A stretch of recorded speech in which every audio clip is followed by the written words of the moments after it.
एक व्यक्ति वृद्ध अवस्था में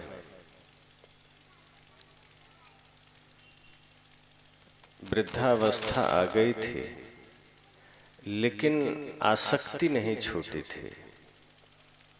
और कहा भी जाता है कि वृद्धावस्था आने के बाद आसक्ति और ज्यादा बढ़ जाती है, मोह और प्रबल हो जाता है। जवानी में तो कुछ कम रहता है, लेकिन बुढ़ापा आते आते मोह और बढ़ जाता है। धन के प्रति, पद के प्रति, रिश्तों के प्रति, और आप सब आसपास देखते भी होंगे। तो उनका भी आयु तो लगभग पूरा होने को था, अवस्था ढल चुकी थी। व्यापार बिजनेस के प्रति और ज्यादा आसक्ति बढ़ चली थी, लेकिन मृत्यु का समय भी निकट था। तो जब मृत्यु का समय निकट था और वो धीरे से मृत्यु शैया पर लेटा, अर्थात वो समय निकट आया जब मृत्यु सामने खड़ी थी, न चाहते हुए बिस्तर पर गिरा। सदगुरु कबीर कहते हैं ना कि वृद्ध भय तन कांपन लागे, लटकन लागे चाम, सो मोरे मन कब भजी हो सतनाम। कि जब वृद्धा अवस्था आएगी, पैर लड़खड़ाएंगे, शरीर के चाम लटक जाएंगे, तब कौन साथ देगा। अब तो भजन कर लो, अब तो भक्ति कर लो। अगर अब भी ना किया तो कब करोगे। लेकिन उसने नहीं किया,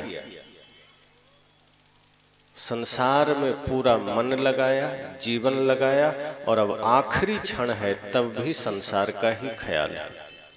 और भगवान से प्रार्थना करता है कि हमें और उम्र मिल जाए और आयु मिल जाए। इसलिए नहीं कि भजन कर सकूं, इसलिए कि और बिजनेस कर सकूं और बच्चों को सहयोग दे सकूं। तो जब वो मृत्यु शैया पर पड़ा तो उसके बच्चों को बड़ी चिंता हुई कि पिताजी जा रहे हैं। और चिंता इसलिए नहीं कि पिताजी जा रहे हैं, चिंता इसलिए हुई कि बिजनेस में बड़ा सहयोग मिलता था। पिताजी दुकान पर बैठते थे, अब जा रहे हैं तो हम लोग को बैठना पड़ेगा। चिंता हुई। पता चला पास से ही भगवान बुद्ध गुजर रहे हैं, तो बच्चों ने भगवान बुद्ध को बुला लिया, कहा कि मेरे पिता गुजर रहे हैं, इस शरीर की अंतिम अवस्था में है, अंतिम पड़ाव में है, आप आकर थोड़ा आशीर्वाद दे दें, सांत्वना दे दें। भगवान बुद्ध आए, उन्होंने देखा कि वो बिल्कुल कांप रहा है, अंतिम अवस्था है, चेहरे पर हलचल है, शांत नहीं है मन। और गुजरता हुआ व्यक्ति जो अंतिम सांसें ले रहा हो, अगर जीवन में उसने धर्म नहीं किया है, पुण्य नहीं किया है, तो अंतिम अवस्था में उसकी आंखें बेचैन होती, चेहरे पर प्रकंपन होता है, उद्वेग होता है। बुद्ध ने देखा तो बच्चों ने तो सोचा था कि बुद्ध आएंगे तो आशीर्वाद देंगे, और बच्चों ने कहा भी कि गुरुदेव आप आशीर्वाद दें कि हमारे पिता की आयु थोड़ी और लंबी हो जाए। बुद्ध ने उस मरते हुए व्यक्ति के सिर पर हाथ रखा, कहा अब भी जीना चाहते हो, अब भी और आयु चाहते हो, क्या किया है जीवन में तुमने, जरा सोचा है, विचार किया है कि इतनी अवस्था बीत गई, अब तक तुमने क्या किया है। अपने आसपास जरा देखो कि तुमने क्या कमाया है, अर्जित क्या किया है तुमने, और जो तुमने कमाया है वो तो छूट रहा है, और फिर तुम उसी छूटने वाली वस्तु के लिए और आयु पाना चाहते, और उम्र चाहते। फिर तुम्हें उम्र मिल जाएगी, फिर तुम वही करोगे। और फिर तुम्हारी मृत्यु निकट आएगी, फिर तुम यही सोचोगे कि फिर आयु मिल जाए। अरे तुमने वो कमाई क्यों नहीं किया जो तुम्हारे साथ जा सकती थी? तुम वह कमाया है जो साथ नहीं जाएगी। वह कमाने की चेष्टा कभी नहीं किया जो साथ जाएगी। जो धन साथ जा सकता था उसे तो नहीं कमाया तुमने। जैसे कोई आदमी कहीं जाता है तो पहले से तैयारी कर लेता है, सामान समेट लेता है। जैसे हम लोग को जाना है, अभी से गाड़ी में सामान रखा गया, मंच से उतरेंगे चल देंगे। कहीं भी कोई जाता है अपनी तैयारी करता है, खान पान की तैयारी कर लेता है, सामान रख लेता है, क्योंकि जाना है। 100 किलोमीटर जाना हो चाहे 1000 जाना हो। बुद्ध ने कहा तुम्हें तो सदा के लिए जाना है, इस धरती से तुम सदा के लिए जा रहे हो। कोई पुण्य पाथे, कोई इंतजाम तुमने किया है? कोई राह खर्च तुमने व्यवस्था किया है? कुछ जोड़ा है तुमने? तुम्हें तो सदा के लिए जाना है। उसका दिमाग चकरा गया। बेटों ने सोचा कि हमने तो आशीर्वाद के लिए बुलाया था, ये तो उल्टा पिताजी को डांट रहे हैं। बुद्ध ने कहा कि मैं तुम्हें झूठी दिलासा देने नहीं आया हूं, मैं सन्यासी हूं। मैं तुम्हें झूठी दिलासा क्यों दे दूं कि हाँ हाँ ठीक है, आशीर्वाद है और लंबा जियो। नहीं, तुम और लंबा जीकर भी क्या करोगे? यही पाप बटोरोगे, यही तुम माया बटोरोगे, आसक्ति में पड़ोगे। और फिर मेरे आशीर्वाद का अर्थ क्या है अगर तुम यही पाप कमाओगे?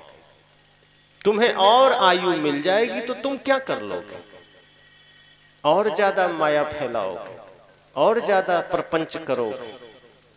इसलिए मैं तुम्हें सचेत कर रहा हूं, सावधान कर रहा हूं कि अंतिम घड़ी है। अब भी विचार कर लो कि तुमने कुछ धर्म कमाया, कुछ पुण्य कमाया। अंतिम घड़ी है, तुम जाने वाले हो, और अभी भी ध्यान तुम्हारा बाहर है। अभी भी तुम ये सोचते हो कि आयु थोड़ी बढ़ जाए। पूरी जिंदगी, पूरी जवानी तुमने संसार बटोरने में लगा दिया, हाथ कुछ नहीं आया। आप सब भी जब विचार करेंगे कि इतना समय हम सबका बीत गया, बचपना चली गई, किशोरा अवस्था चली गई, अधिकांश की जवानी चली गई, बुढ़ापा में प्रवेश कर गए, क्या पाया? अब तक क्या बटोरा, क्या इकट्ठा किया? और जितना बटोरा है उसमें से क्या क्या साथ जाएगा? ऐसा क्या करना था जो हम ना कर सके? और जो साथ जा सकता था उसका तो कभी प्रयास नहीं किया। इसलिए संत जन कहते हैं कि प्रयास करो जीवन में उस धन के लिए जो आपके साथ जा सके। उस धन के लिए क्या प्रयास करना जो यहीं छूट जाना है? वो तो शरीर की आवश्यकता है, आवश्यकता अनुसार मेहनत करिए, प्राप्त करिए, शरीर की व्यवस्था करिए, परिवार की व्यवस्था करिए, पर उसमें आसक्ति मत करिए। बुद्ध ने कहा तुमने जीवन भर इसमें आसक्ति किया है, और तुम अभी भी, क्योंकि तुम्हारी जवानी ही खराब थी, तो बुढ़ापा भी ठीक होगी इसकी क्या गारंटी? तुम कितना भी मंदिर जाना शुरू कर दोगे तो मंदिर भी तुम उसी चाह से जाओगे कि और धन बढ़ जाए और नौकरी मिल जाए। तुम भगवान के मंदिर भी इसलिए थोड़े जाओगे कि प्रभु मुझे शक्ति देना, मुक्ति देना, भक्ति देना। तुम मंदिर भी इसलिए जाओगे कि प्रभु कृपा करना, हमारे सभी बेटे फैक्ट्री खोल लें। तुम इसलिए मंदिर जाओगे कि हमारे घरों में और सोना चांदी आ जाए, कि हमारे बच्चे नौकरी में चले जाएं, कि हम दिल्ली मुंबई में जमीन ले सकें, फ्लैट ले सकें। तुम इस कामना से मंदिर जाओगे तो तुम्हें आयु भी मिल जाएगी। तो तुम इस दृष्टि से मंदिर जाओगे कि हे प्रभु कृपा करना, मुझे और संपत्ति दे दो, और ऐश्वर्य दे दो, और धन दे दो। और अंतिम तक तुम यही करोगे क्योंकि जवानी में तुमने यही किया। अब जैसे मान लीजिए हरिद्वार में ही गंगा नदी गंदी हो जाए तो कानपुर, प्रयाग और पटना में साफ हो जाएगा क्या? वहीं से उसमें गंदा नाला मिला दिया गया है, तो वो तो हरिद्वार के बाद जहां जहां जाएगी वो गंदगी साथ जाएगी। साफ करना है तो हरिद्वार में ही साफ करना पड़ेगा। तो जिसने अपने जवानी को ही गंदा कर लिया है, बहुत मुश्किल है कि बुढ़ापे में जाके वो ठीक हो सके, बहुत मुश्किल है। कोई कोई विरला है जो जाके क्लियर हो पाता है, साफ हो पाता है, वरना वो आसक्ति, वो कामना और प्रबल हो जाती है और वो मोह और विराट रूप ले लेता है, और बुढ़ापे में आते आते उसका माया जाल और विस्तार हो जाता है और विस्तृत हो जाता है। सदगुरु संत इसलिए कहते हैं कि अब जाग जाओ, अब भजन कर लो, अब सत्संग कर लो। सदगुरु कबीर ने इसलिए कहा, सो मोरे मन कब भजी हो सतना, सतना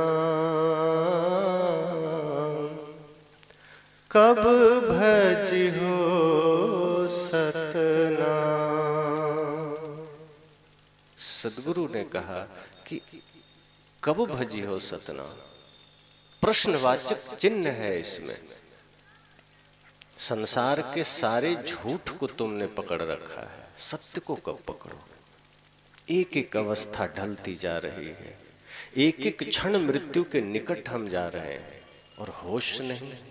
प्रतिदिन हमारे आसपास कोई ना कोई दुर्घटना घटती है, कोई ना कोई गुजरता है, हम देखते हैं, हमें आभास ही नहीं होता कि अगला नंबर हमारा है। हम पुनः उसी प्रपंच को बटोर रहे हैं, उसी माया को इकट्ठा कर रहे हैं। बुद्ध ने उस बुजुर्ग से कहा कि अब जागने का समय तुम्हारे पास बचा भी नहीं, तुमने अपनी सारी अवस्था गंवा दी है, और अब मैं झूठी दिलासा नहीं दे सकता, अब मैं आशीर्वाद में यह तो नहीं दे सकता कि तुम लंबा उम्र जियो, ये जरूर कहूंगा कि अब कम से कम सुख से मरो। अब तुमने जितनी आसक्ति बना रखी थी उससे मुक्ति हो जाओ, उससे तुम मुक्त हो जाओ, क्योंकि तुमने कुछ भी वैसा नहीं किया जो तुम्हें करने के लिए मानव जीवन मिला है। मानव जीवन इसलिए नहीं मिला था कि तुम धन बटोरो, और ये अवस्था तुम्हारी अब आसक्ति के लिए नहीं है। आप सबने सुना है ना एक कहानी कि एक सेठ और ऐसा ही था जो मरने के करीब था। तो पत्नी से कहा, मेरा बड़ा बेटा कहाँ है? कहा यहीं बगल खड़ा है। कहा अच्छा। पत्नी को लगा कि ये जीवन भर तो धन और संपत्ति के पीछे भागता रहा, कभी बेटे के बारे में जानना ही नहीं चाहा। इतना मूढ़ बन करके धन के पीछे भागा कि बेटे का नाम तो छोड़ो, ख्याल तक नहीं किया। आज ये अंतिम घड़ी में बेटे के बारे में पूछ रहा है, लगता है कुछ प्रेम जगा है। फिर उस बूढ़े ने, सेठ ने कहा, दूसरा नंबर का बेटा कहाँ? पत्नी को बड़ी खुशी हुई बूढ़ी को, कि लगा कि जैसे अंतिम समय में ही सही बेटों के प्रति प्यार तो जगा। कहा चिंता मत करो, वो भी यहीं बाईं ओर बड़े बेटे के बगल खड़ा है। तभी उस बूढ़े ने कहा, और तीसरे नंबर का किधर? पत्नी ने कहा चिंता मत करो, पैर के तरफ वो भी खड़ा है। तभी उस सेठ ने कहा, और चौथे और नंबर का अर्थात छोटा बेटा कहाँ है? कहा वो तुम्हारी दाईं ओर खड़ा है। इतने में वो उठ के बैठ गया। कहा फिर दुकान पर कौन है? सब मूढ़ यहीं खड़े हैं, फिर दुकान पर कौन है? अरे कोई तो दुकान पर जाओ, व्यापार में घाटा लग जाएगा। पत्नी ने कहा भूल में हम थे, हमें लगा प्यार जगा है, ये तो और मूढ़ता इसकी जग गई और ना समझी जागृत हो गई। बुढ़ापा है, मरने को करीब है, अपना ख्याल नहीं है कि हमें कहीं जाना है, कि हम सदा के लिए शरीर को छोड़ रहे हैं, ना जाने कहाँ जाना हो। सदा सदा के लिए घर छूट जाएगा, धन छूट जाएगा, बिजनेस छूट जाएगा, अपना शरीर छूट जाएगा, और इससे चिंता व्यापार की लगी। इतनी मूढ़ता। पत्नी ने सोचा कि हम भूल में थे, इसमें कोई प्रेम नहीं जगा है, बल्कि इसकी अज्ञानता और जागृत हो गई। बुद्ध ने कहा कि तुम्हारी बुढ़ापा तुम्हें जागृत ना कर सके। वैसे बुढ़ापा जब आती है तो संकेत लेकर आती है, सूचनाएं लेकर आती है कि जाग जाओ, सब कुछ छोड़ दो, जो तुमने जीवन में किया है अब बच्चों को सौंप दो, अब ये तुम्हारी बुढ़ापा तुम्हारे भजन और भक्ति के लिए है। अगर बाल्यकाल में न जग सके, जवानी में न जग सके, तो कम से कम इस अवस्था में जग जाओ। अब तुम्हें जागने का समय है। अब माया से मुक्त हो जाओ, अब बच्चों के जिम्मेदारी से मुक्त हो जाओ, घर परिवार से मुक्त हो जाओ, अब भजन में लगो। लेकिन बुद्ध ने कहा तुम तो और आकंठ इसमें डूब गए हो, अब तुम्हारे लिए कोई मार्ग नहीं। और इतना कहकर भगवान बुद्ध चल दिए। और यही कहानी सबकी है। जैसे जैसे अवस्था ढलती है, अगर किसी के अंदर भक्ति का भाव भी आया, विरक्ति का भाव भी आया, तो वो भाव मान सम्मान प्रतिष्ठा के साथ पुनः खो जाता है।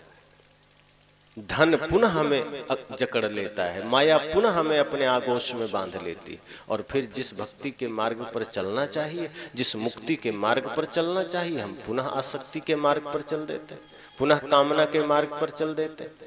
हमारे भीतर वो त्याग, वो वैराग्य, वो विरक्ति का भाव खो जाता है। यही हमारी भी कहानी है। लेकिन हम कहाँ जाग रहे हैं? सत्संग सुनते हैं फिर भी नहीं जागते, सत्संग सुनते हैं फिर भी बेहोशी बनी, सत्संग में बैठते हैं फिर भी मूर्छा बनी हुई। बेहोश आदमी वह नहीं है जो सो गया है, हाथ पैर हिल नहीं रहा है, आंखें बंद है।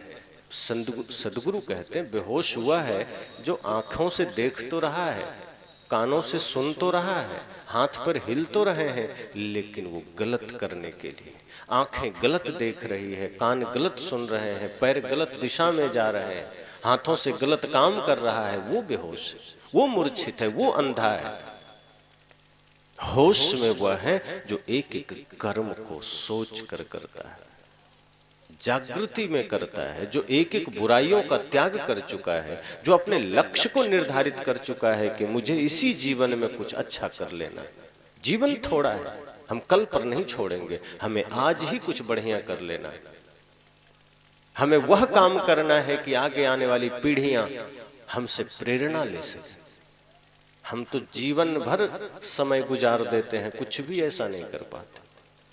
अंतिम घड़ी तक हम जाग नहीं पाते, सोए रह जाते हैं। और सोए सोए हमारा जीवन बीत जाता है। हमें लगता है हम जागे हुए हैं, पर संसार के पीछे भागने वाला आदमी सो रहा है, वो जागा हुआ नहीं। महावीर से किसी ने पूछा सच्चा मुनि कौन है, तो उन्होंने कहा जो जागा हुआ है। जो जागा हुआ है वो मुनि है, और जो सोया हुआ है वो भोगी है, अर्थात वो संसारी है। एक लाइन में जवाब दे दिया महावीर ने। संत बहुत छोटे शब्दों में उत्तर दे देते हैं कि जो जागा हुआ है, जो होश में है, वो मुनि है, वो संत है, वो सन्यासी है, जो जागृत है। और जागा हुआ का मतलब जो हर एक चीज को जैसा के तैसा देख सके, और जो ना देख सके समझो वो सोया हुआ है। इसलिए ये जीवन जागने का समय है, ये जीवन में होश में आने का समय। लेकिन हमारा समय बीत रहा है और हम उन प्रपंचों में जी रहे हैं, मिथ्या अभिमान में जी रहे हैं। हम चेष्टा भी नहीं करते कि चलो सत्संग का अवसर मिला, सत्संग में गए तो कुछ ऐसी प्रेरणा लेकर घर आए कि आज से जीवन बदल जाए।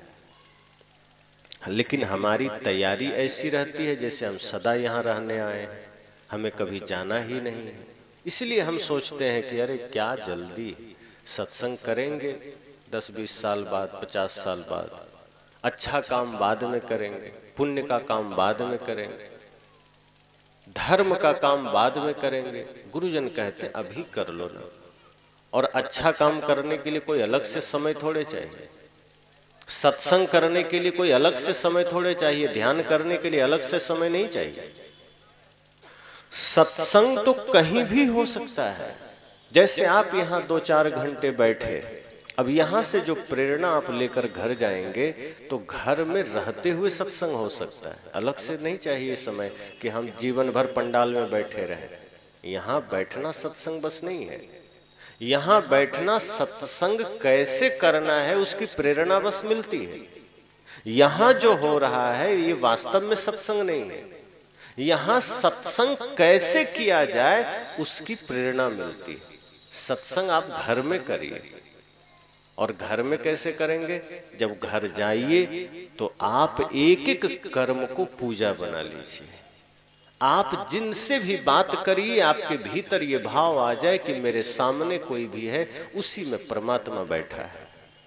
माता पिता में परमात्मा को देखिए, भाई में परमात्मा को देखिए, पत्नी में पति में परमात्मा को देखिए, बच्चों में नंद गोपाल कृष्ण को देखिए। जब आप एक एक प्राणी में परमात्मा को देखेंगे, समझना आपका सत्संग हो गया। जब आप एक एक कर्म को पूजा बना लेंगे, आपको झाड़ू लगाने का अवसर आ जाए। अब जो आदमी मंदिर में झाड़ू लगाता है और घर आता है तो कचरा सामने पड़ा है, नहीं लगाता है। जो आदमी मंदिर में जाके मूर्ति को खूब रगड़ रगड़ के धोता है, लेकिन घर आने के बाद जूठी थाली पड़ी है, हाथ भी नहीं लगाता, मक्खी भिनभिना रही होती। पूजा वह नहीं है जो आप मंदिर में करते हैं, पूजा वह है जो आप घर में करते हैं।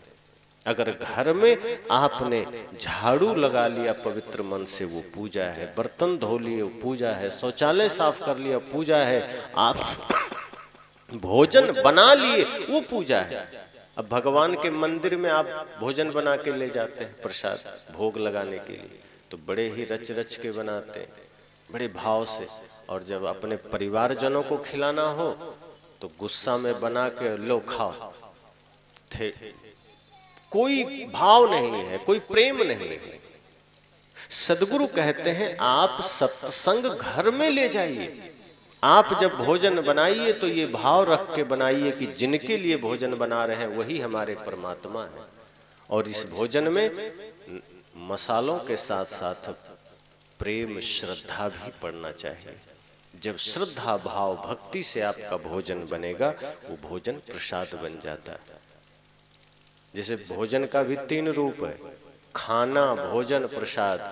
तो जहां तहां जैसे तैसे बना दो, गंदगी के साथ वो खाना है, और थोड़ा सफाई करके बनाओ, भोजन है। लेकिन अगर पूरा श्रद्धा भक्ति प्रेम में बनाओ, वो प्रसाद बन जाता है।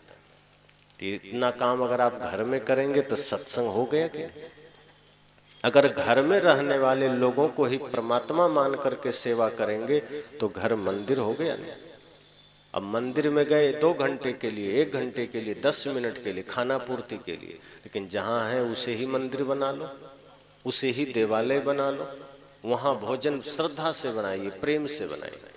तो वहाँ तो लड़ाई है, वहाँ झगड़ा है, वहाँ बच्चों के साथ आप दुर्व्यवहार कर देते हो, माता पिता के साथ बड़े हो गए बच्चे तो वो दुर्व्यवहार करते हैं, भाई भाई के साथ झगड़ा है।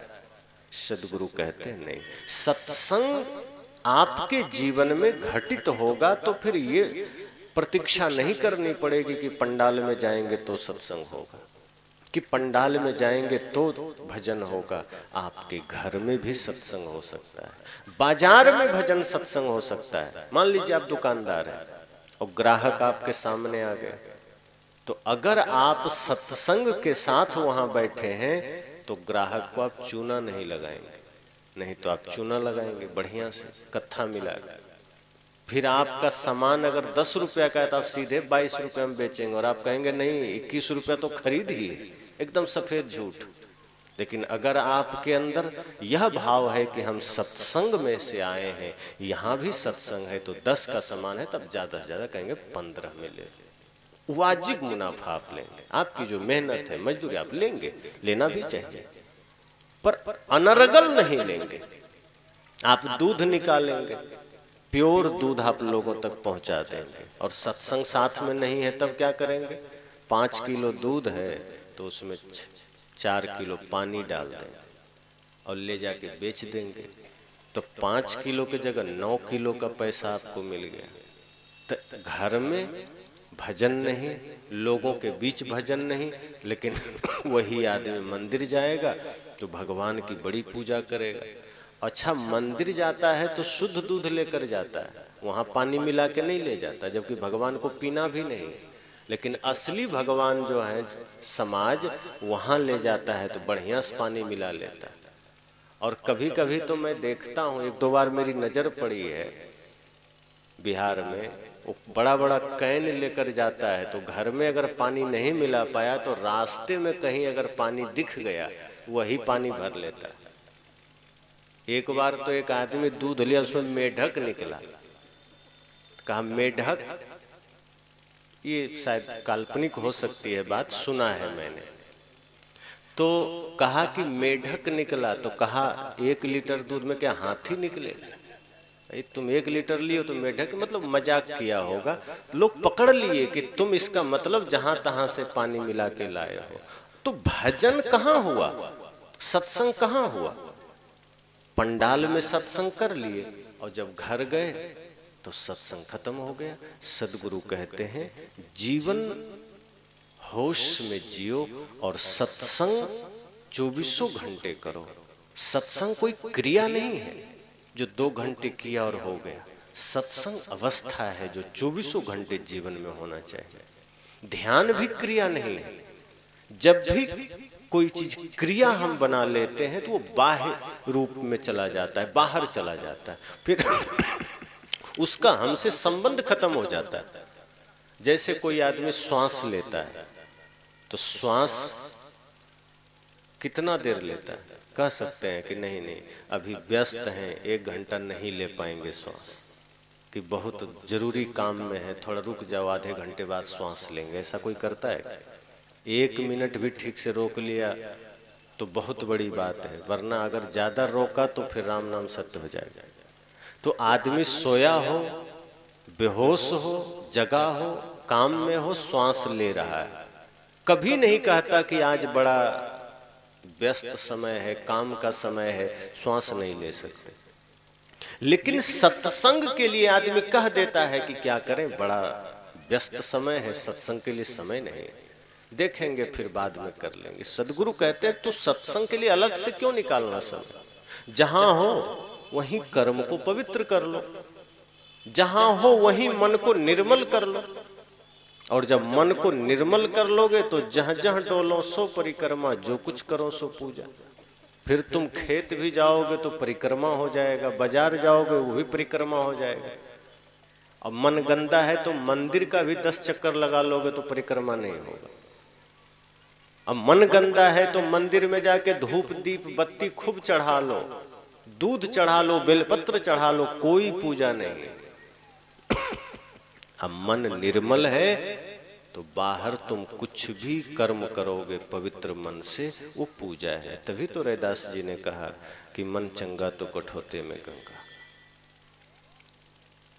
उनसे लोगों ने कहा मंदिर चलिए, हम लोग पूजा करने जा रहे हैं।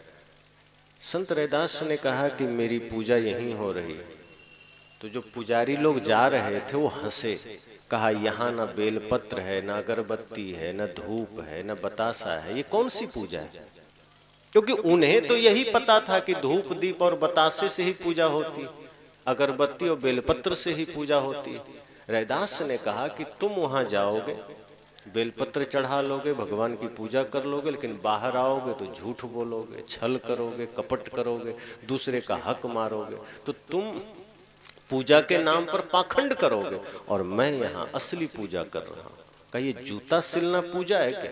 का मैं जो जूता सिल रहा हूँ ये इंसान रूपी भगवान के चरणों की सुरक्षा करेगा, और मैं इस भाव से सिल रहा हूँ कि इंसान ही भगवान है। तो पूजा हो गया क्या?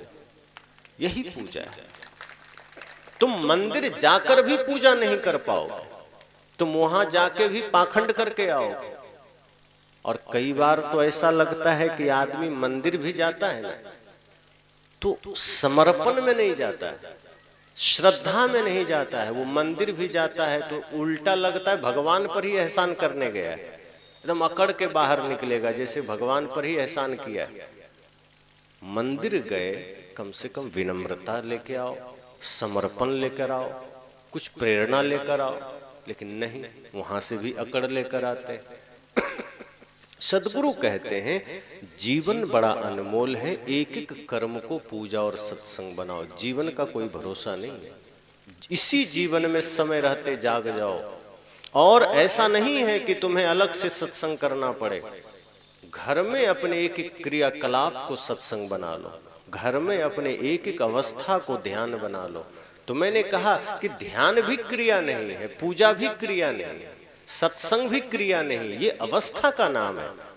और अवस्था 24 घंटे हो सकती है, ये 24 मिनट की बात नहीं है, 2 घंटे 4 घंटे की बात नहीं। जिस तरह से श्वास हम 24 घंटे लेते हैं, इसी तरह सत्संग हमें 24 घंटे करना है। और सत्संग का बाह्य स्वरूप नहीं, उसका जो आंतरिक अवस्था है, अर्थात जीवन में परिवर्तन हो जाना, वो सत्संग है। इसलिए गुरुजन कहते हैं ना, मन की तरंग मार लो बस हो गया भजन, आदत बुरी सुधार लो बस हो गया भजन। कि मन की तरंगों को मार लो, अर्थात मन में जो गंदगी उठ रही है उसे मार लो, भजन हो गया, सत्संग हो गया। बुरी आदतों को ठीक कर लो, सत्संग हो गया।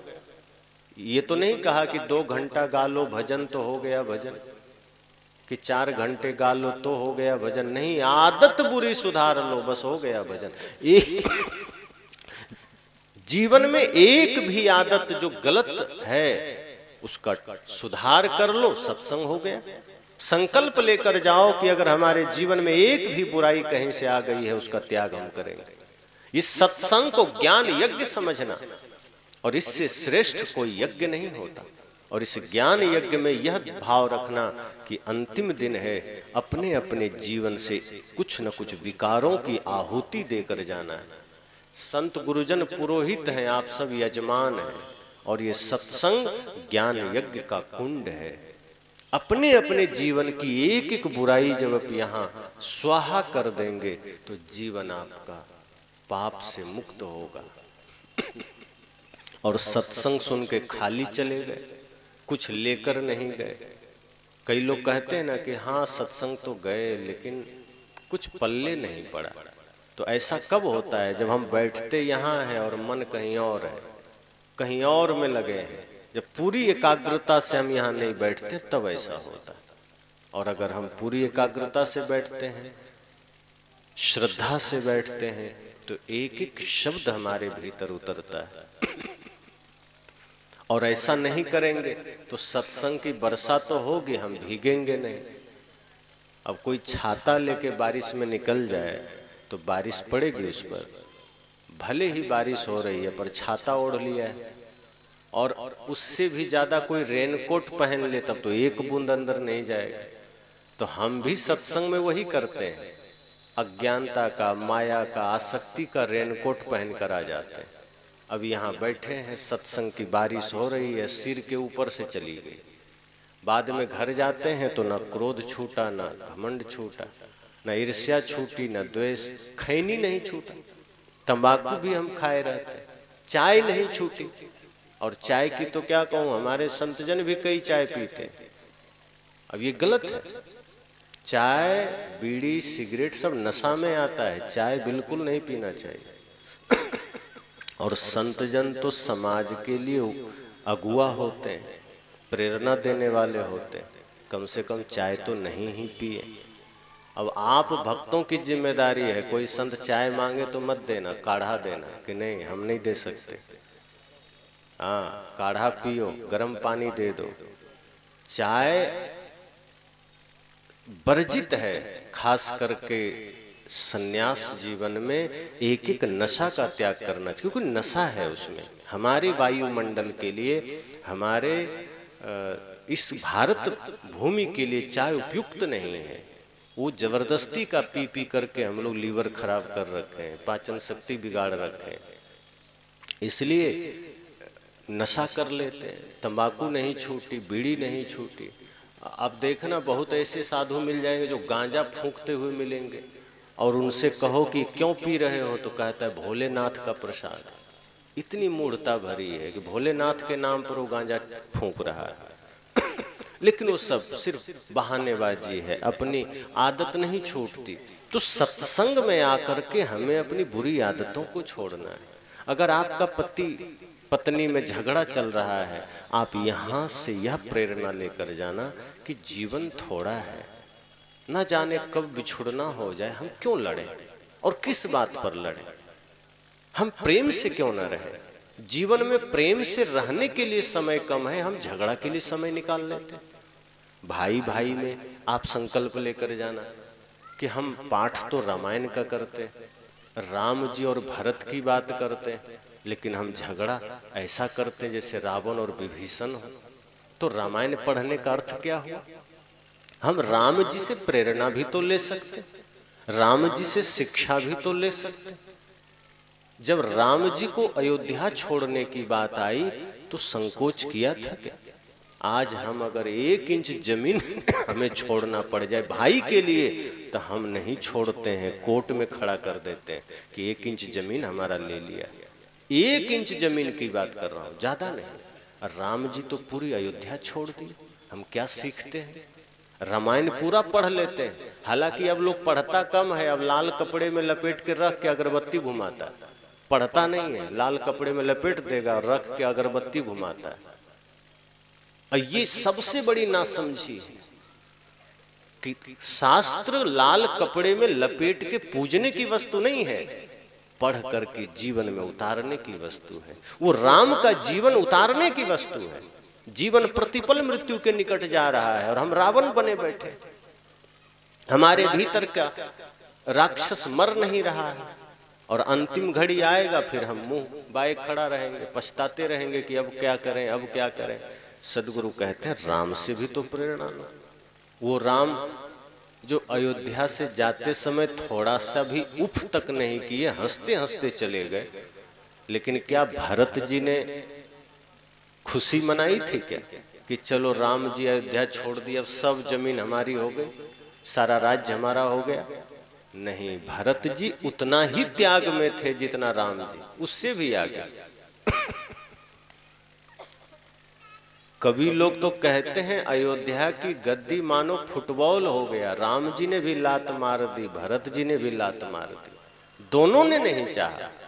भरत जी ने कहा जब राम जी को नहीं चाहिए, जो कि मेरे भगवान हैं, प्रभु हैं, भाई हैं, तो मैं तो उनका दास हूं, मैं इसे कैसे स्वीकार कर लूं? मेरे जीवन में तो मेरा सबसे बड़ा धन मेरे प्रभु मेरे राम है और मैं इस अयोध्या की गद्दी को मैं ना।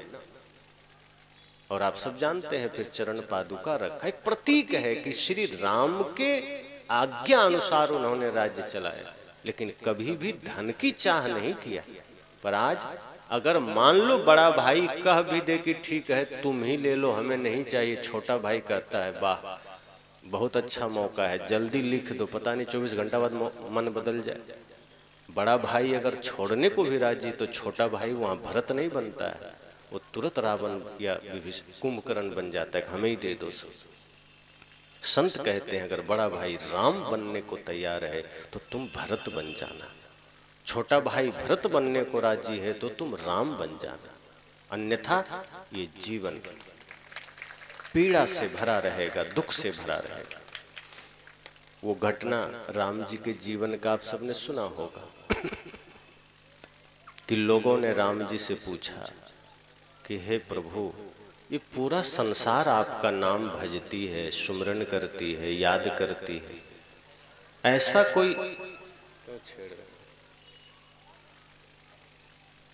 कोई है जिसको आप भजते हैं? दुनिया तो राम को भजती है, हम सब आपको भजते हैं, ऐसा कोई है जिसको आप भजते हैं? तो राम जी ने क्या कहा? भरत सरिस को राम सनही, जग जप राम राम जप जेही। उन्होंने कहा मेरे लिए भैया भरत से बढ़कर और कौन हो सकता है? दुनिया मुझे भजती है और मैं राम अपने भाई भरत को भजता हूं। आज है ऐसा प्रेम, कथा सुन रहे हैं, रामायण पढ़ रहे हैं, सत्संग सुन रहे हैं, लेकिन जब घर जाते हैं तो अपने भाई में रावण को देखते हैं, अर्थात लड़ाई झगड़ा वैमनस्य, परिवार में वैमनस्य। क्या अर्थ हुआ? पता है एक दिन सब छोड़ना है, सब छोड़कर जाना है, ये अपना माना हुआ शरीर भी बिखर जाना है। प्यारा से प्यारा रिश्ता कब टूट जाए, कब विखंडित हो जाए, कोई नहीं जानता। हम घर से बाहर निकलते हैं, कोई भरोसा है सही सलामत हम घर लौट आएंगे? या घर में ही हैं तो पता है कि 24 घंटा भी हम ठीक से जी लेंगे? मृत्यु कब कहाँ खड़ी हो किसी को पता नहीं है। किस घड़ी किस मुकाम पर मृत्यु आकर दबोच ले कोई नहीं जानता। आप देखो ना आसपास, आप कई खबर सुनकर के हैरान हो जाते हैं कि अमुक आदमी कल तक बढ़िया था, आज वो मर गया। और इसमें ऐसा नहीं है कि बुढ़ापे में ही मृत्यु आएगी, जवानी में, बचपना में मृत्यु आ रही है। बच्चों को हार्ट अटैक आ रहा है आजकल। इतना दूषित वातावरण हो गया, दूषित भोजन हो गया, और हम फिर भी दौड़े जा रहे हैं संसार के पीछे। ये सत्संग आपको जगाने के लिए है, इस सत्संग आपको होश में लाने के लिए। अभी जाग जाओ, कुछ अच्छा करने का संकल्प लीजिए कि हमारा एक एक श्वास पुण्य के लिए हो, धर्म के लिए हो। अपनी सांसों को अधर्म में मत लगने देना। अपने जीवन के आयु से एक भी गलत काम मत होने देना। ये सोचना कि ये समय हमारा होश में आने का है, जागने का है। अगर हमने कुछ गलत किया तो वो भयंकर पीड़ा देगी, यहाँ भी आगे भी। तो पीड़ा का बोझ उठा नहीं पाएंगे। बुरे कर्मों का बोझ बड़ा भारी होता है। आपने सुना है ना कि पाप का घड़ा जब भरता है तो जल्दी फूटता है। कई बार मैं सोचता हूँ, पहले की बात थी घड़ा भरता था, अब तो एक एक आदमी समझो टैंकर लेके बैठा है पाप का। अब घड़ा छोटा हो गया, अब किसी के पास घड़ा नहीं। इतना पाप आदमी कर लिया कि टैंकर भी कम है। अब सोचो वो ब्लास्ट करेगा तब क्या होगा। अब भर भी जा रहा है तुरंत, घड़ा था तो देर से भरता था, अब टैंकर जल्दी भर रहा है। हम रोज इतने पाप कर डालते हैं कि रोज भर जाता है। हम फिर भी सचेत नहीं हो रहे, हम फिर भी नहीं जाग रहे हैं। गुरु जी ने कहा है ना, जागो जागो गुरुपद लागो, जगत मनो में खेला है। करना हो सो जल्दी कर लो, 2 दिन जीवन मेला है। गुरुदेव सदगुरु श्री अभिलाष साहेब जी का भजन। वो कहते जाग जाओ, जल्दी जाग जाओ। अब लोग कहेंगे हम तो जगे हुए हैं। तो ये नींद से जगने की बात नहीं है कि जो सो जाता है, शरीर सोया शरीर जग गया। आप जग जाइए। शरीर तो जगा हुआ है, शरीर हिल रहा है, डुल रहा है।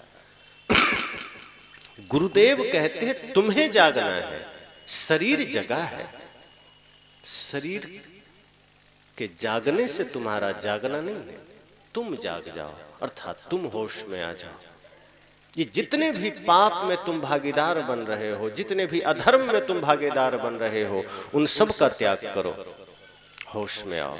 और ये मत सोचना कि हम सारे पाप करके भी हम सुखी हो लेंगे। देखो अगल बगल, प्रेरणा लो संसार से। रोना तुम्हें भी है, दुख तुम्हें भी मिलेगा और मिल रहा है। लेकिन अगर सचेत हुए, जागृत हुए तो सुख भी पाओगे, शांति भी पाओगे। इसलिए मैंने कहा कि जीवन को प्रत्येक क्षण इस रूप में देखिए कि ये मृत्यु के निकट जा रहा है। संतों ने कहा है अगर पाप कर्म से बचना है, अधर्म से बचना है, मृत्यु को याद रखना, मृत्यु को भूलना नहीं। जो मृत्यु को भूल जाता है वही समस्त विकारों में लिप्त होता है।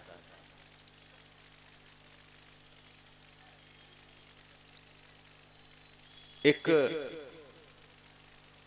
लड़का एक राजा के यहाँ गया। सुना था कि राजा बड़ा ज्ञानी है, और राजा ज्ञानी भी है और निर्मोही भी है, निष्काम भी है, माया से मुक्त भी है। तो लड़के को, युवक को बड़ी हैरानी हुई कि एक राजा ऐसा कैसे हो सकता है। तो गया और राजा के पास पहुंचा तो देखता है कि राजा सिंहासन में बैठा है और सामने नृत्यांगनाएं नृत्य कर रही है, लड़कियां नाच रही है, लोग मदिरा पी रहे हैं। उस युवक को बड़ी हैरानी हुई। कहा जिस किसी ने भी इसके बारे में कहा है महा झूठ कहा। लगता है इसी के चमचों ने इसकी अच्छाई लोगों तक फैलाई। जैसे आजकल बहुत से नेता आपको मिल जाएंगे जिनके एजेंट लोग सबको कहें बड़े अच्छे नेता हैं, इन्हीं को वोट देना, लेकिन सच्चाई उससे अलग होती। तो उसी तरह उसको लगा कि ये राजा है और ये विदेह है, ये निर्मोही है। जो राजा सिंहासन में बैठ करके नाच देख रहा हो वो निष्काम कैसे हो सकता है। तो वो जाने लगा, राजा की नजर पड़ी। कहा रुको, किस लिए आए हो? कहा बस ऐसे ही कुछ जानना था। तो कहा रुको। कहा नहीं नहीं बस काम हो गया, जा रहा है। कहा तुमने कुछ पूछा नहीं, कुछ जाना नहीं, कैसे जान गए? कहा बताओ क्या जानने आए थे? कहा ये जानने आए थे कि संसार, माया और आसक्ति, जो भी प्रपंच है संसार के, उससे मुक्त होने का उपाय कैसे, क्या है? मोह से, आसक्ति से, कामना से कैसे मुक्त हुआ जाए? तो राजा ने कहा रुको फिर जान के जाओ। तो कहा नहीं नहीं अब क्या जानना, ठीक है। राजा समझ गया कि ये देख लिया है कि हम नृत्य देख रहे हैं इसीलिए जा रहा है। राजा ने कहा नहीं आ गए हो, शाम का समय है, अब कल जाना। कहा ठीक है। उसके बाद राजा ने कहा इसको बढ़िया सा कमरा दे दो। तो जब कमरा दिया, लेकिन कमरा में एक बात हो गई।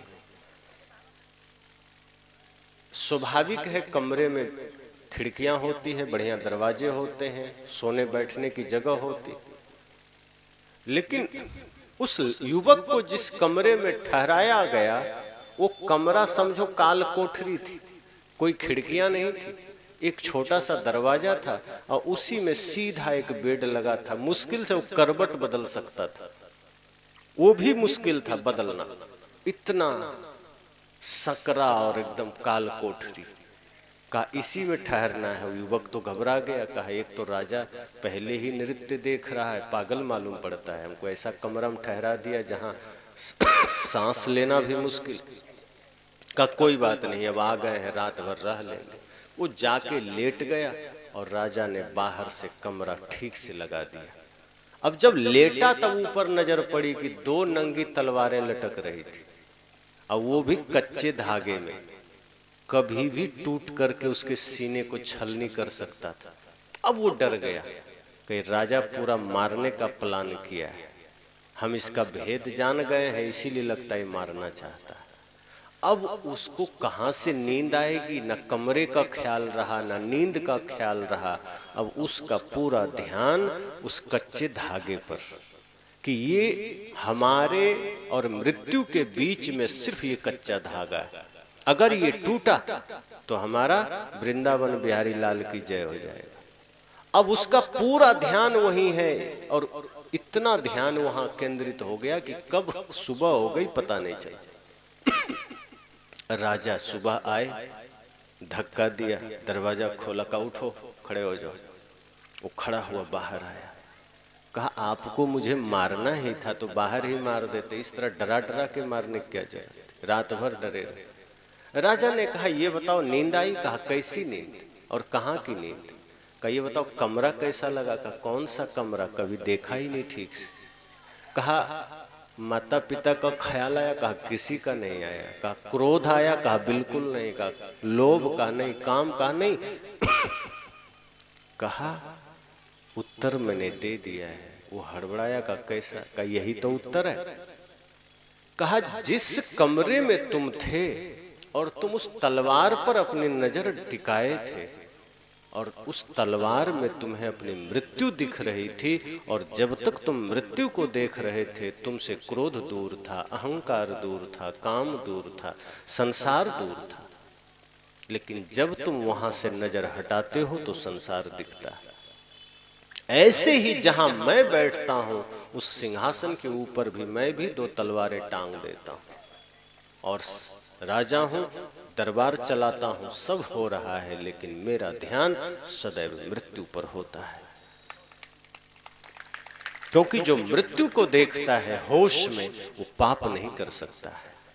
पाप वही करता है जो बेहोश हो गया है, जो दूसरे की मृत्यु में भी अपना मृत्यु न देख सका, दूसरे की यात्रा में भी अपनी यात्रा न देख सका, सदगुरु कहते हैं वही पाप करता है। इसलिए जीवन में सदैव यह जागृत भाव में रहना है कि कभी भी मौत आएगी, क्योंकि यह सच्चाई है, स्वीकार करने की आवश्यकता है। किसी भी क्षण, किसी भी घड़ी आ सकती है, तो क्यों ऐसा करना कि जीवन पाप का केंद्र बन जाए। इस जीवन से कुछ नेक काम कर लेना है, कुछ पुण्य कर लेना है, कुछ अच्छा कर लेना है, थोड़े समय भी जिए, कुछ अच्छा करके जाना है, कुछ धर्म कमा कर जाना है। तो इस सत्संग से यही प्रेरणा लेकर जाना कि इस ज्ञान यज्ञ में हम सबको अवसर मिला, जीवन में जागना है, होश में आना है, और होश में आए तो सत्संग सफल हुआ। अगर आप यहाँ कुछ बुराई छोड़ कर गए तो सफलता मिली। अगर आप यहाँ से कुछ मनोबल लेकर गए, आत्मबल लेकर गए कि हमें धर्म के मार्ग पर चलना है, तब समझना सत्संग में आना सफल हुआ।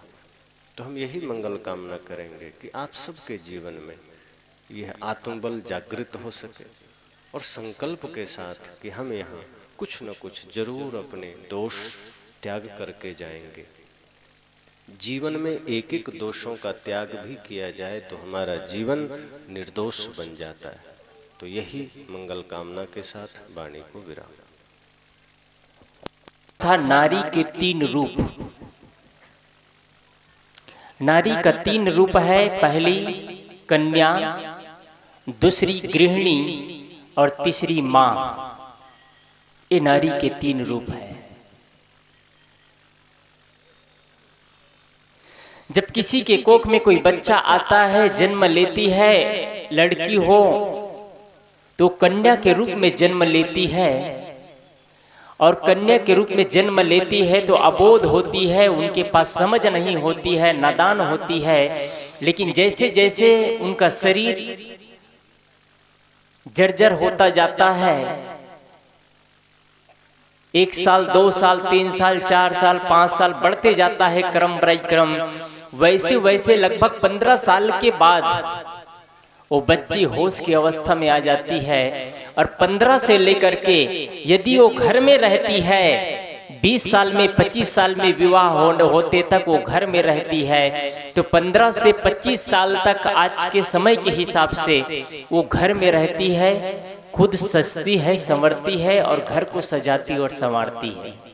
कौन सी लड़की है वो, कौन सी कन्या हो? जो कन्या संस्कारवान होती है। जो कन्या संस्कारवान होती है वह कन्या खुद घर को सजाती और संवारती है और अपने जीवन को सजाती और संवारती है। संस्कारवान कन्या कहां से आती है? संस्कारवान कन्या कहां से आती है? जो माँ संस्कारवान होती है वह उसकी कोख से पैदा होने वाली बच्ची भी संस्कारवान होती है। जो माँ ही संस्कार की परिभाषाएं नहीं जानती, जीने की सभ्यता नहीं जानती, जीवन जीने की कला नहीं जानते, उनके बच्चे कैसे सभ्यता और संस्कार की परिभाषा जानेंगे? संस्कार कब से देना चाहिए? बच्चों को संस्कार कब से देना चाहिए? किसी ने प्रश्न किया, उत्तरदाता ने कहा बच्चों को संस्कार जन्म से 21 वर्ष पूर्व देना शुरू कर देना चाहिए। मतलब जो माँ होने वाली है उस बच्चे को जन्म से ही संस्कार देना शुरू कर दो। भारतीय परंपरा में 16 संस्कार है और 16 संस्कार में गर्भधारण संस्कार एक महत्वपूर्ण संस्कार है। कम से कम आपकी जिंदगी आप जैसे जीते रहे हो आप जानिए, लेकिन कम से कम पता चलता है कि अब मैं माँ बनने वाली हूँ, मेरे कोख में बच्चा है, तब तो माँ को सावधान होना चाहिए। पर भी माँ सावधान नहीं होती है। क्या खाना है क्या नहीं खाना है ये भी पता नहीं होता है, क्या बोलना है क्या नहीं बोलना है ये भी पता नहीं होता है। घर में सासू माँ के साथ लड़ाई कर लेगी, देरान के साथ लड़ाई कर लेगी, जेठान के साथ लड़ाई कर लेगी, बगल पड़ोसी के साथ लड़ाई कर लेगी, घर को नरक का द्वार बनाती है और अपने जीवन को तबाह करती है, साथ साथ आने वाली पीढ़ी की जिंदगी को भी तबाह कर देती है। क्योंकि उनके अंदर कोख में जो बच्चा है वो तो संस्कार समझ रहा है। अर्जुन को बच्चे पानी अभी ना पिलाए, शांति से सभी बैठे हैं, बाद में पिलाना पानी। जिसको पानी पीना हो पीछे नल लगा हुआ है, बोतल में पानी है, बोतल लेकर पानी डिस्पोजल लेकर के पी ले। बच्चे चले जाए, अभी पानी ना पिलाए। बच्चे चले जाओ, पानी अभी ना पिलाओ।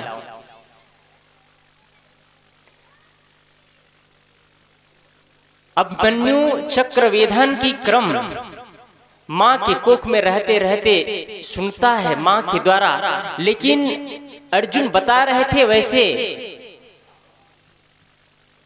अभिमन्यु के माँ को नींद आ जाती है और वह पूरा चक्रभेदन नहीं सुन पाती है। इसलिए जब युद्ध चलता है तो अभिमन्यु चक्रव्यूह में जाकर के फंस जाता है, ये कहानी कहता है। लेकिन कहानी छोड़ दीजिए, आपको वर्तमान में देखिए। आप जीवन में जो उफान शैतान करते हैं, बचपना में आपके बच्चे वही काम करते हैं। एक माँ थी, उनके बच्चे पैदा होने के बाद वो बच्चा इतना शैतान हो गया कि पूछना ही क्या। इतनी शैतानियत करता, किसी को ही मार देता, कोई सामान तोड़ देता, सामान फोड़ देता, किसी पर भी हाथ उठा देता। वो बच्चे का काम। बच्चे की माँ परेशान हो गई, बहुत समझाया नहीं समझा। मनोचिकित्सक मनोवैज्ञानिक डॉक्टर के पास गया और उन्होंने कहा मेरे बच्चे इतना परेशान कर रहे हैं, मेरा जीना दुभर हो गया है। डॉक्टर साहब कहते हैं अच्छा ये बताओ, ट्रीटमेंट शुरू करता है वो, ये बताओ तुम क्या करती हो। वो बहन बोलती है मैं कुछ नहीं करती हूँ, घर में रहती हूँ। इनके पिताजी हैं, वो अपना ऑफिस के काम से जाता है, ड्यूटी के काम से जाता है, उनके लिए भोजन बना देती हूँ, बाकी खाली रहती हूँ। डॉक्टर कहते हैं अच्छा ये बताओ जब तुम इसको गर्भ में थे तब तुम क्या करती थी। वो कहती है डॉक्टर साहब जब ये बच्चा गर्भ में था तो मैं क्या करती, इनके पापा ड्यूटी जाते उसके लिए भोजन तैयार कर देती, भोजन टिफिन पैक कर देती। उसके बाद में खाली समय में मैं कुछ सीरियल देख लेती, कुछ फिल्म देख लेती, यही मेरा काम था। डॉक्टर साहब फिर से पूछते अच्छा क्या देखते थे तुम सीरियल में। वो बहन बोलती है डॉक्टर साहब मुझे फिल्म बहुत पसंद था, लेकिन फिल्म में से मुझे शोले फिल्म बहुत पसंद था। डॉक्टर ने कहा अच्छा शोले फिल्म क्या देखे, कितने बार देखे। डॉक्टर फिर से पूछते हैं, वो बहन बोलती है डॉक्टर साहब मुझे इतना पसंद था, खाली रहता क्या करता, रोज मैं शोले फिल्म जब भी समय मिलता तो शोले फिल्म इनके गर्भ के अवस्था में मैंने शोले फिल्म को 16 बार देखा। डॉक्टर साहब बोलते हैं अच्छा ये तुम गर्भ अवस्था में 16 बार शोले फिल्म को देखे तो क्या तुम्हारा बच्चा कोई साधु संत होगा कि गब्बर सिंह होगा। आप सोच सकते हैं, आप जो करते हैं बच्चे के अंदर वो संस्कार जाता है। माँ जो खाती है बच्चे को वही रसपान मिलता है। माँ तीता चीज खाती है बच्चे परेशान होते हैं, माँ गलत चीज खाती है बच्चे परेशान होते हैं। गर्भ में साथ गर्भ के बाद जब बच्चा पैदा हो जाता है तब भी यदि माँ गलत चीज खाती पीती है तो बच्चे दूध पीने के बाद में भी बच्चे को सर्दी जुकाम टट्टी पेशाब ये सब चीज हो जाता है। जो माँ खाती है वही बच्चे को असर पड़ता है। इसलिए कम से कम संस्कार की परिभाषा सीखना है। मैंने पहली बात कहा कन्या कैसे संस्कारवान होती है, जब माँ संस्कारवान होती है तब कन्या संस्कारवान होती है। मूल बात पर आऊं, जब वो बच्ची अच्छी संस्कारवान माँ से पैदा होती है तो 15 से 25 साल तक वो घर में रहती है और खुद स्टैंडर्ड जीवन जीती है, खुद सभ्य वाणी का प्रयोग करती है, खुद मधुर वाणियों का प्रयोग करती है, कभी उनके मुख से कटुता नहीं निकलती है। कौन कौन बच्चे हैं जो अपने मुख से कटुता नहीं निकालना चाहते हैं। हाथ खड़ा करेंगे? सब लोग कटुता निकालना चाहते हैं। आप लोग संस्कार की परिभाषा सुन रहे हैं। यहां से कुछ सीख करके जाए या ना जाए, कम से कम कभी आपके मुख से गालियां नहीं निकलना चाहिए। आज के बच्चे भी गाली गलौज देना सीख जाते हैं, क्योंकि माँ सिखाती है। माँ सिखाती तो नहीं, लेकिन माँ करती है। सिखाने से ज्यादा करने पे होता है। जो बच्चे करते हैं, जो माँ बाप करते हैं, वही काम बच्चे करते हैं। माँ बाप करते हैं, वही काम बच्चे करते हैं। एक जगह बैठ करके पति और पत्नी मोबाइल देख रहे थे। बच्चे भी आकर के उनके कंधे पर चढ़ करके मोबाइल देखना शुरू कर दिया। ऐसे करते करते क्रम इतना बढ़ गया, अब बच्चा मोबाइल छीनना शुरू कर दिया। अब मुझे मोबाइल चाहिए, मोबाइल चाहिए। उन लोग के दिमाग में आया कि हावी हो रहा है, बच्चा बिना मोबाइल के नहीं जी सकता। आज के 50% बच्चे बिना मोबाइल के भोजन नहीं करता है। 50% बच्चे। बिगाड़ने वाले कौन है? कोई बाहर से आया है, बाहर से आया है, दूसरे ने मोबाइल दिया है। आप अपने बच्चे के जीवन को बर्बाद किए हैं, क्योंकि आपके पास अपने लिए समय नहीं है, अपने बच्चे के लिए समय नहीं है। किसके लिए समय है? हाय धन, हाय संपत्ति, हाय पैसा, हाय रुपया। क्या यही आपकी जिंदगी है? जिस बच्चे के लिए अपने जीवन को कुर्बान कर दिया, जिस बच्चे के लिए अपने जवानी को खत्म कर दिया, अपने जीवन को पूरा बलि चढ़ा दिया, उस बच्चे के लिए आपके पास समय नहीं, तो आप बच्चे को कैसे संस्कारवान बना सकते हैं? आप याद करिए। मैं कह रहा था कि 15 से 25 साल तक वो बच्ची अगर संस्कारवान है तो पति पत्नी में झगड़ा होने नहीं देती वो बच्ची। अगर बच्चे संस्कारवान हैं तो अपनी मम्मी में, अपने चाची में, अपने मम्मी में, अपने बड़े मम्मी में कभी विवाद पैदा करने नहीं देती वो बच्ची। यदि बच्ची संस्कारवान है तो कभी मम्मी और दादी में झगड़ा और लड़ाई होने नहीं देती वो बच्ची। अच्छी बच्ची संस्कारवान है तो कितने बच्चे हैं अपने माँ बाप को रोक पाते हैं? कोई रोक पाते हैं? कोई नहीं रोक पाते, कोई नहीं। संस्कार की परिभाषा ऐसी की, जब आपस में पति और पत्नी लड़े, आपके मम्मी और पापा लड़े, बीच में जाकर के खड़े हो जाना। बात क्या है? समाधान मैं करती हूँ, मैं करता हूँ। आप समाधान करने की ताकत रखिए। जब आपकी दादी, आपके मम्मी आपस में लड़ना शुरू कर दे, बीच में जाकर के आप खड़े हो जाना। बात क्या है? कौन सी महाभारत युद्ध चल रहा है? समस्या तो मुझे बताओ, मैं समाधान कर सकती हूँ। आप में वो ताकत होना चाहिए, आप में हौसला और बुलंदे होने चाहिए। बस एक कोने में घुसे नहीं रहना चाहिए, कुछ कर सको जीवन में। मैंने कहा 15 से 25 साल तक बच्ची अगर अच्छी संस्कारवान होती है तो घर के माहौल को बदलती है और खुद जीवन अच्छी जीती है और घर के सुंदर घर में एक नया वातावरण लाती है। 3 बार अवसर मिलता है। पहली बार कन्या के रूप में, कन्या के रूप में जन्म लेती है तो कन्या के रूप में घर को सजाती और संवारती है। दूसरी बार जन्म लेती है गृहिणी के रूप में और तीसरी बार जन्म लेती है माँ के रूप में। वही कन्या जन्म से लेकर के 21 साल, 22 साल, 23 साल, 25 साल, 27 साल बाद जब विवाह हो करके जाती है तो विवाह हो करके जाती है तो वहां एक नए जन्म होता है उसका, वहाँ एक नए जन्म होता है। वहाँ जाने के बाद वहाँ के रंग ढंग को देखते हैं, वहाँ को खान पान को देखते हैं, वहाँ के शिष्टाचार और सभ्यताओं को देखते हैं। यदि शिष्टाचार सभ्यता सही नहीं है तो बच्ची ताकत रखती है, घर के माहौल को बदल सकती है। वो बच्ची ताकत रखती है, घर के माहौल को बदल सकती है। एक दूसरे में नफरत का बीज बोया गया है, उस बीज को रोप, इसको बीज को, वृक्ष को काट करके एक पुनः संस्कार का बीज रोप सकती है। वो बच्ची में ताकत होती है। कौन सी बच्ची में? संस्कारवान बच्ची में, संस्कारवान बच्ची में। दोबारा जन्म होती है जब किसी के घर में गृहिणी के रूप में जाती है, किसी के घर में बहू बन करके जाती है। अगर शिक्षा और संस्कारवान बेटी है तो किसी के घर में बहू बन करके जाती है तो वहाँ के माहौल बदलती है और वहाँ जाकर के वो बहू नहीं रहती बल्कि किसी की बेटी हो जाती है। माताओं से मैं कहना चाहूंगा, आपकी बेटी तो आपकी ही बेटी है, आपकी बेटी तो आपकी ही बेटी है। लेकिन जिस दिन बहू को एहसास हो जाए कि सच में मेरे असली माता पिता मेरे सास ससुर है, उस दिन आप सास ससुर ही नहीं रहते बल्कि एक माँ हो जाती है। आप एक माँ हो जाती है। बुढ़ापे में आपके काम वो बेटी काम नहीं आएगी। बेटी आएगी बुढ़ापा में, 2 दिन रहेगी, 4 दिन रहेगी, 6 दिन रहेगी, बोलेगी माँ मैं अब तुम्हारे यहाँ नहीं रुक सकती, मेरे घर में बहुत सारे काम काज है, मैं जा रही हूँ। बेटी 2 दिन और 4 दिन रुकेगी, चली जाएगी। वही बहू आपके शुरू से अंतिम अवस्था तक, मृत्यु तक आपके साथ देगी। उस बहू के साथ आप कैसा बर्ताव करते हैं, कैसा व्यवहार करते हैं, आप जानिए।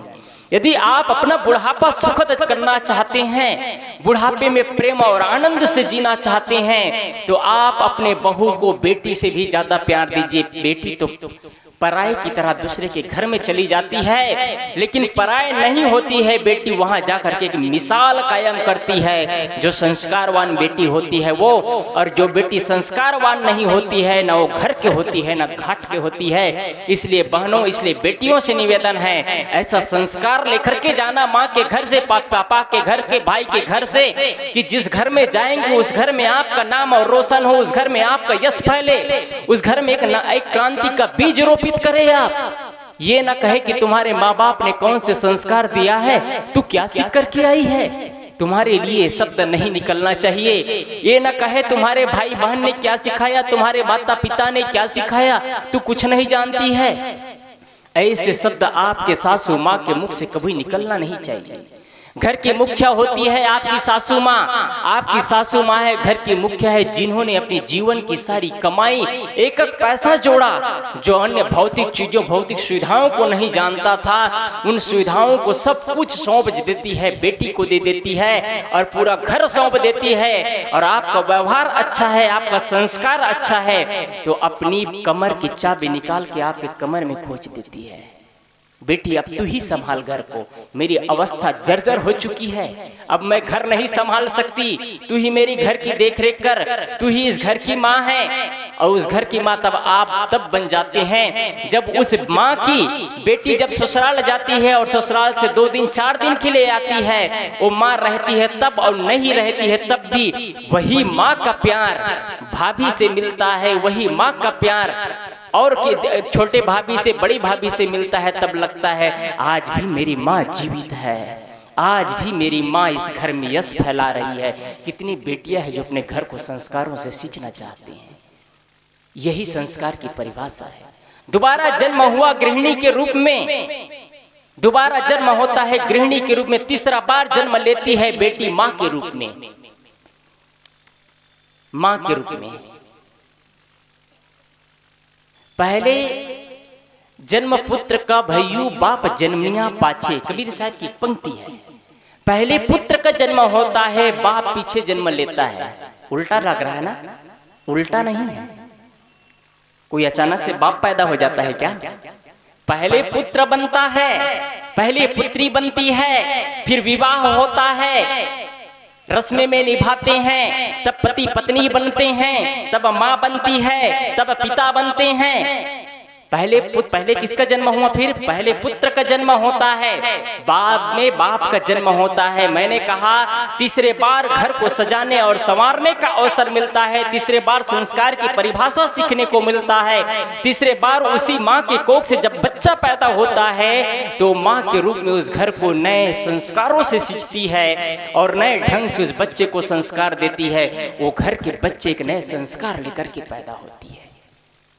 जिन्होंने अपने जीवन को संस्कारों से सींचा है, जिनके मुख से कभी कटुता नहीं निकली, जिनके मुख से कभी अभद्रता नहीं निकली, उनके बच्चे कैसे संस्कारवान नहीं होंगे, कैसे संस्कारवान नहीं होंगे। एक कहानी बताऊं मैं, कहानी नहीं घटना है। एक रास्ते से एक संत जा रहे थे, रास्ते से गुजरते गुजरते वो देखते हैं कि एक बुढ़िया माँ, करीब करीब उनका उम्र हो रहा होगा 80 साल से भी ज्यादा, 80 साल से भी ज्यादा अवस्था, शरीर एकदम चाम सिकन सा आ गया था। यदि कलाई जोर से पकड़ा जाए तो कलाई की चमड़ी भी छिल सकती थी। इतना मुलायम और मुलायम सा शरीर हो चुका था, इतनी स्थूल शरीर हो चुका था। उस शरीर को बड़ी प्यार से एक बेटी नहला रही थी। संत ने पूछा, बेटी क्या तुम नहला रही हो, तुम्हारी सासू माँ है? वो बेटी क्या बोलती है, नहीं महाराज जी मेरी माँ नहीं, सासू माँ नहीं है, मेरी सासू माँ से बढ़कर के रिश्ता है। अब सासू माँ से बढ़ के रिश्ता क्या हो सकता है? पुनः पूछते हैं क्या तुम्हारी माँ है? वो बेटी बोलती है नहीं महाराज जी मेरी माँ से भी बढ़कर के रिश्ता है। महाराज जी को आश्चर्य हुआ, इस दुनिया में माँ और सासू माँ से बढ़कर के रिश्ता क्या हो सकता है। आश्चर्य होता है उनको रहा नहीं गया। वो संत पूछते हैं, बेटी इस दुनिया में माँ और सासू माँ से बढ़कर के पवित्र रिश्ता और क्या हो सकता है तुम्हारे लिए। वो बेटी क्या बोलती है, माँ, वो बेटी बोलती है, महाराज जी ये वो माँ है जिसके कोख में मेरे सुहाग पला है। वो बेटी बोलती है, महाराज जी वो माँ है जिसके कोख में मेरे सुहाग पला है, जिसके बदौलत मैं आज इस घर में टिकी हूँ। महाराज जी वो माँ है जिसके बदौलत मेरे गले में मंगलसूत्र है, जिसके बदौलत मेरे पैरों में माहौर है, जिसके बदौलत मेरे कलाइयों में चूड़ियाँ है, जिसके बदौलत आज मैं सिंदूर से सजी हुई हूँ। महाराज जी वो माँ है। क्या ऐसे प्रेम होने से किसी के घर में टकराहट होगा? क्या इतना प्रेम होने के बाद किसी के घर में पति और पत्नी में, सास और बहू में लड़ाइयाँ होगी? आए दिन एक दूसरे की लड़ाइयाँ होती रहती है। किसी ने कहा है, जब लड़की और लड़का का विवाह करते हैं तो उसका जो चिट्ठा पत्ता देखते हैं आप लोग, उसका नहीं देखना चाहिए। देखने वालों ने कहा है देखना ही हो तो सास और बहू का देखना चाहिए, इन लोगों का मंगल हो रहा है कि नहीं। यदि ये दोनों का मंगल सही है, दोनों का मुहूर्त सही बैठता है तो घर में कोई विघ्न बाधाएं नहीं होगी, घर में कोई विघ्न बाधाएं नहीं होगी। इसलिए सास और बहू को पटरी बिठाना होता है। मैं बहनों से निवेदन करना चाह रहा हूं कि आप छोटी कन्या है, एक दिन किसी के घर में बहू बनेंगे, और जो बहू बन चुके हैं उन बहनों से निवेदन करना चाहूंगा, आप किसी की माँ है, किसी की सासू माँ, किसी की बहू है, किसी की बेटी है, आप मर्यादा को पालन करके रखिए। जब जब किन्हीं ने मर्यादा का उल्लंघन किया है उनकी क्षति तो होती है, उनकी परिवार की भी क्षति होती है, उनके बच्चे की भी क्षति होती है, उनके माँ बाप की क्षति होती है। सब कुछ चौपट करके बैठ जाता है, सब कुछ चौपट कर जाता है। इसलिए सबसे ज्यादा कहीं जरूरत है तो संयम की जरूरत है। संयम नहीं जिसके जीवन में वो प्रेम की परिभाषा नहीं सीख सकता, संयम नहीं जिसके जीवन में वो आदर, जीवन को आदर सूचक नहीं बना सकता। इसलिए जीवन में संयम की जरूरत है। अगर संयम, और स्टूडेंट में संयम लाइफ बहुत जरूरी है। स्टूडेंट की बात आई तो मैं कहानी बताऊं आपको। कहानी नहीं, ये भी घटना ही है। एक समय की बात है, फ्रांस के प्रधान सेनापति नेपोलियन बोनापार्ट पढ़ाई करते थे। शायद कुछ लोग सुने होंगे इस बातों को। फ्रांस के प्रधान सेनापति कुछ पढ़ाई कर रहे थे, तो पढ़ाई के दौरान एक जगह लेकर के किराए के मकान पे रहता था। बच्चे इधर ध्यान दे, उनका टारगेट कहाँ था बच्चा? फ्रांस के प्रधान सेनापति नेपोलियन बोनापार्ट का टारगेट कहाँ था? देखिए, जब वो पढ़ाई कर रहा था तो पढ़ाई के दौरान वो एक किराए के मकान पे रहता था। आप लोग उधर ही देखेंगे, आपका ध्यान किधर है? जब बच्चा के रूप में वो पढ़ाई कर रहा था, नेपोलियन बोनापार्ट तो एक मकान किराए पे लेकर के रहता था, और जब भी अपने कमरे में रहता या बाहर रहता तो एक मिनट भी अपना समय बर्बाद नहीं किया उन्होंने। एक मिनट कभी समय उन्होंने बर्बाद नहीं किया। जिस मकान में रहता था उसमें एक मकान मालकिन थी। जब भी मकान मालकिन उसके कमरे में जाती तो नेपोलियन बोनापार्ट पढ़ता होता, लिखता होता, भोजन बनाता होता या कपड़े धोता होता, कभी एक मिनट भी खाली नहीं रहा। नेपोलियन बोनापार्ट के पास वो मकान मालकिन बार बार जाती, लेकिन नेपोलियन बोनापार्ट ने उस मकान मालकिन को, उस युवती को एक मिनट का टाइम नहीं देता है, एक मिनट का टाइम नहीं देता है। कुछ वर्षों बाद नेपोलियन बोनापार्ट जब पढ़ाई करके आगे निकलता है और आगे निकलता है, अपनी जो मंजिल को प्राप्त करता है, एक दिन नेपोलियन बोनापार्ट फ्रांस का प्रधान सेनापति बनता है। और प्रधान सेनापति बनने के बाद कुछ दिनों बाद घुड़सवार होकर के अपने दल बल के साथ में जिस मकान के पर रहता था उस मकान की ओर आगे बढ़ता है।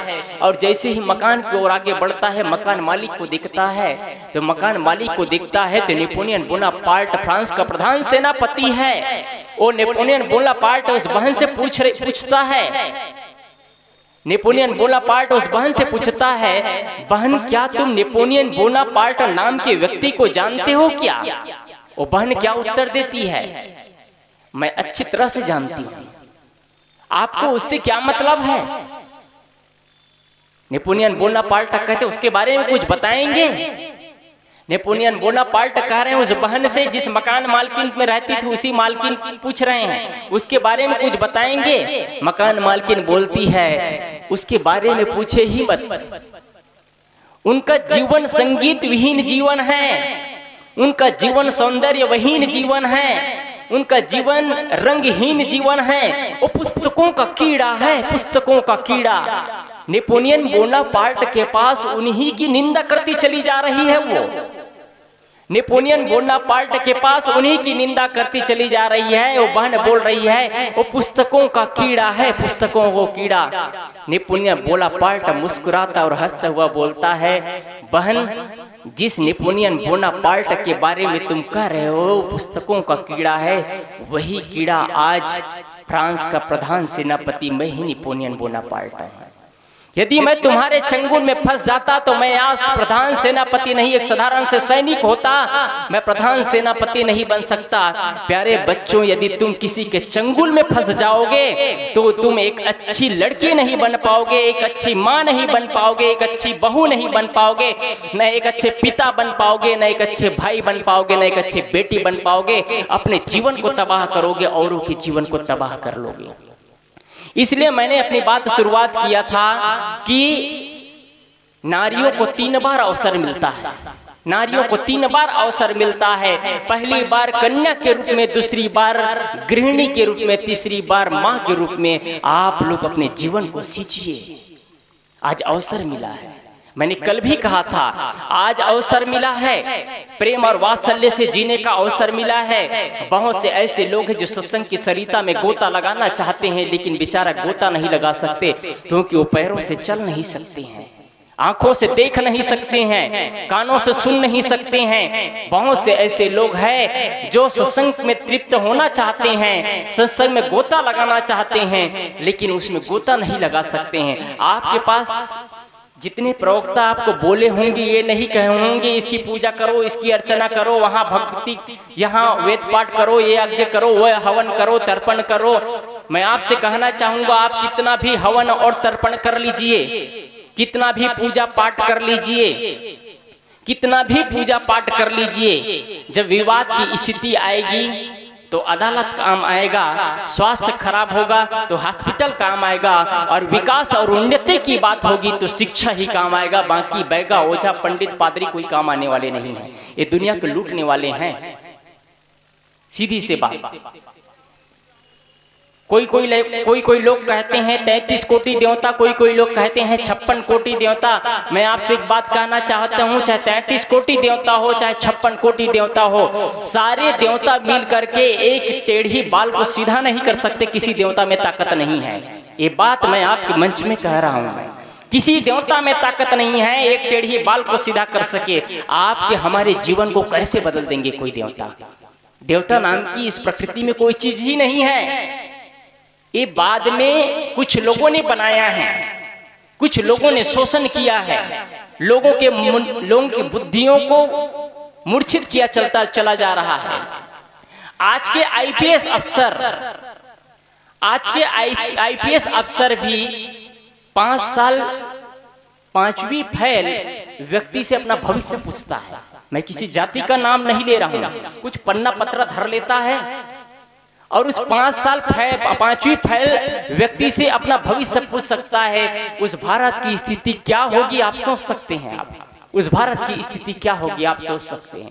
इसलिए आत्मीय बंधुओं, आप सभी से मैं कहना चाहूंगा, अपने कर्मों पर भरोसा रखिए। आपका कर्म अच्छा है, आप लोगों ने सुना ना, कर्म अच्छा है तो क्या क्या होता है आप लोगों ने पूरा सुना है, सुना चुके हैं, मैं नहीं सुनाऊंगा। इसलिए आप सभी से मैं कुछ देर निवेदन करने का प्रयास किया कि आपको 3 बार अवसर मिलता है, 3 बार अवसर मिलता है। आप किसी के घर में बहू बन करके जाते हैं तो वहां घर को सजाइए और संवारिए, आपको मृदु वाणी से सबको सींचिए, आपको मृदु वाणी से सबको लभावित करिए। आपका व्यवहार ऐसा हो, आपका आचरण ऐसा हो कि आपके घर में आपके बहू भी आपको पसंद, आपके सासू माँ भी आपको पसंद करे, तो आपके देरान भी आपको पसंद करे, तो आपके जेठान भी आपको पसंद करे, तो आपके देवर भी आपको पसंद करे, तो आपके जेठ भी आपको पसंद करे। आपका आचरण, आपका व्यवहार ऐसा हो। सिर्फ वाणी को सुधारना सबसे ज्यादा जरूरी है। और सेवा से ही दूसरे के दिलों को जीता जा सकता है। सेवा, श्रद्धा और साधना, ये उन्नति के 3 सोपान हैं। सेवा, श्रद्धा और साधना, इस पर बोला जाएगा, फिर अवसर रहेगा आने वाला साल। तो बोलिए सद्गुरुदेव की। दुनिया से मैं हारा तो आया तेरे द्वार, दुनिया से मैं हारा तो आया तेरे द्वार। यहाँ से गर जो हारा कहाँ जाऊंगा सरकार, यहाँ से गर जो हारा कहाँ जाऊंगा सरकार। दुनिया से मैं हारा तो आया तेरे द्वार, यहाँ से गर जो हारा कहाँ जाऊंगा सरकार। यहाँ से गर जो हारा कहाँ जाऊंगा सरकार। सुख में गुरुवर तेरी याद न आई, दुख में प्रभुवर तुमसे प्रीत लगाई। सुख में गुरुवर तेरी याद न आई, दुख में प्रभुवर तुमसे प्रीत लगाई। सारा दोष है मेरा मैं करता हूँ स्वीकार, सारा दोष है मेरा मैं करता हूँ स्वीकार। यहाँ से गर जो हारा कहाँ जाऊंगा सरकार, यहाँ से गर जो हारा कहाँ जाऊंगा सरकार। मेरा तो क्या है मैं तो पहले से हारा, तुमसे ही पूछेगा ये संसार सारा। मेरा तो क्या है मैं तो पहले से हारा, तुमसे ही पूछेगा ये संसार सारा। डूब गई क्यों नैया तेरे रहते खेवनहार, डूब गई क्यों नैया तेरे रहते खेवनहार। यहाँ से गर जो हारा कहाँ जाऊंगा सरकार, यहाँ से गर जो हारा कहाँ जाऊंगा सरकार। सब कुछ लूटा बस लाज बची है, तुमसे ही गुरुवर मेरी आस बंधी है। सब कुछ लूटा बस लाज बची है, तुमसे ही गुरुवर मेरी आस बंधी है। सुना है तुम सुनते हो, सुना है तुम सुनते हो हम जैसों की पुकार। यहाँ से गर जो हारा कहाँ जाऊंगा सरकार, यहाँ से गर जो हारा कहाँ जाऊंगा सरकार। जिसको बताया मैंने अपना फसाना, सबने बताया मुझको तेरा दीवाना। जिसको बताया मैंने अपना फसाना, सबने बताया मुझको तेरा दीवाना। मैंने तुमको माना है मात पिता परिवार, मैंने तुमको माना है मात पिता परिवार। यहाँ से गर जो हारा कहाँ जाऊंगा सरकार, यहाँ से गर जो हारा कहाँ जाऊंगा सरकार, यहाँ से गर जो हारा कहाँ जाऊंगा सरकार। प्रेम से बोलिए सद्गुरुदेव की जय।